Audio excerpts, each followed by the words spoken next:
On a démarré par du financement en fonds propres, les fondateurs avec quelques économies en investissant. Alors on a fait un petit tour de Business Angel 2 ans après et nous avons fait une levée de fonds avec Bouygues Telecom 4 ans après la création de la boîte. Suite à ce financement de Bouygues Telecom, nous avons monté un prêt participatif avec Osdeo, plus l'appui des banques, qui nous ont permis de compléter à 70% le financement des investisseurs. Startup, écoute, un peu comme tout le monde, Love Money, Seed Money, en cours Venture Capital, avec une part importante aussi d'Oseo, qui nous a aidé sur la partie R&D, mais aussi avec un PPA, un prêt participatif d'amorçage. Au cours de notre courte vie, on a fait trois petites levées de fonds, voilà, sur un total un peu inférieur à 500 000. Alors Invictus, on a eu beaucoup de chance, c'est-à-dire qu'on est plutôt dans une spin-off de Sagemcom, ce qui fait que dès le départ, Sagemcom nous a aidé, nous a fait un prêt en fait, tout simplement, pour aider à l'amorçage de l'entreprise et au développement. Et puis depuis 2 ans, on a la chance d'être une entreprise rentable, ce qui fait qu'on fait beaucoup appel à l'autofinancement. Donc, en ce moment, en fait, on se contente de cette phase d'autofinancement et puis là prochainement, d'ici à la fin de l'année, normalement, on devrait pouvoir passer à d'autres types de financement. On va essayer de faire monter une levée de fonds, tout simplement. Voilà. Alors au démarrage, on a été financé sur nos apports personnels, avec aussi des subventions de Oseo, et on a au bout de 2 ans fait une première levée de fonds en collaboration avec Oseo et un fonds de Midi-Pyrénées, qui nous a permis d'intégrer toute la partie R&D et vraiment monter une entreprise qualifiée de jeune entreprise innovante aujourd'hui.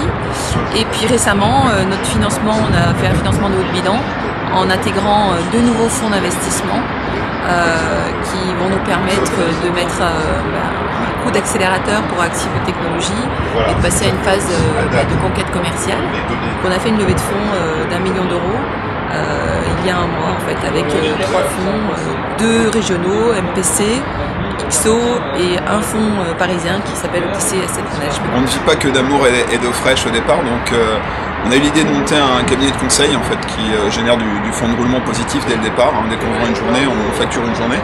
Donc pendant 3 ans, on avait beaucoup de R&D en fait, on avait beaucoup de challenges technologiques pour réussir à faire un Skype en entreprise, aussi bien que Skype.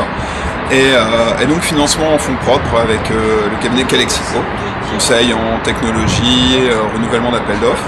Et puis on a eu la chance là au mois d'avril de faire une levée de fonds d'1 million d'euros auprès d'un venture capitaliste qui est ID Invest. Et on envisage aujourd'hui de lancer les programmes JEI, CIR et avance remboursable de l'Oseo. Donc sur Melty Network, en fait, on est plus ou moins un peu des mauvais élèves. On a commencé déjà par commencer sur des tout petits fonds propres, parce qu'en fait, on était encore étudiants, donc on n'avait pas vraiment besoin de se payer. On a ensuite eu la chance d'être incubé par le groupe Ionis, qui nous a fourni les ordinateurs, les moyens, et qui a même contribué à financer nos premiers salariés. Puis ensuite, on a rencontré Bouygues Telecom Initiative. Bouygues Telecom Initiative est devenu notre actionnaire, a apporté des fonds, ce qui nous a permis de vraiment créer l'entreprise. On fait partie du crédit impôt recherche, on est jeune entreprise innovante. On a eu la chance de bénéficier du dossier de subvention du plan de relance de l'économie numérique qui avait été mis en place par NKM. Donc ça nous a pas mal aidé à développer une partie de nos technologies R&D qui sont aujourd'hui vraiment innovantes sur Melty.fr. Et on n'a par contre malheureusement pas encore réussi à travailler avec Oseo, notamment pour des problèmes de timing. On avait demandé à faire justement un prêt à la création, un prêt à l'innovation. Et en fait on nous l'a refusé parce que l'entreprise a été créée depuis 5 ans et 3 jours au moment de signer le fameux prêt, ce qui est bien dommage. Donc nous on a été beaucoup aidés par le concours du ministère de l'Enseignement supérieur et de la Recherche, puisqu'on est lauréat en catégorie création-développement, et donc à ce titre on a touché une subvention de 360 000 €. Donc ça nous a vraiment aidé à démarrer, ça nous a mis le pied à l'étrier.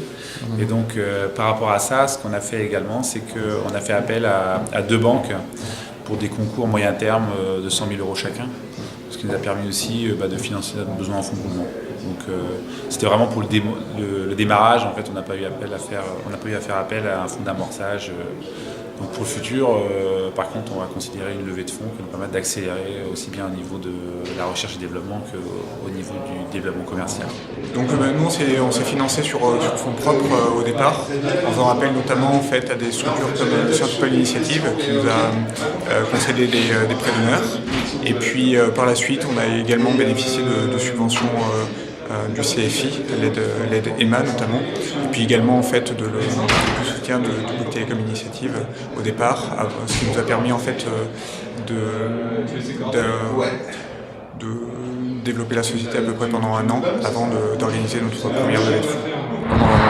Bonjour, alors c'est un vrai parcours. J'ai commencé par le financement privé parce que sans les fonds propres, le début des fonds propres, on ne peut rien avoir en France côté aide aux EO, juste un remboursement. Ce qui fait qu'on a fait une petite augmentation de capital, 150 000 € au début, puis on est arrivé à 500 000. Ça nous a permis de lever pas mal d'aides régionales, comme OSEO, comme CDE, il y a plein de choses.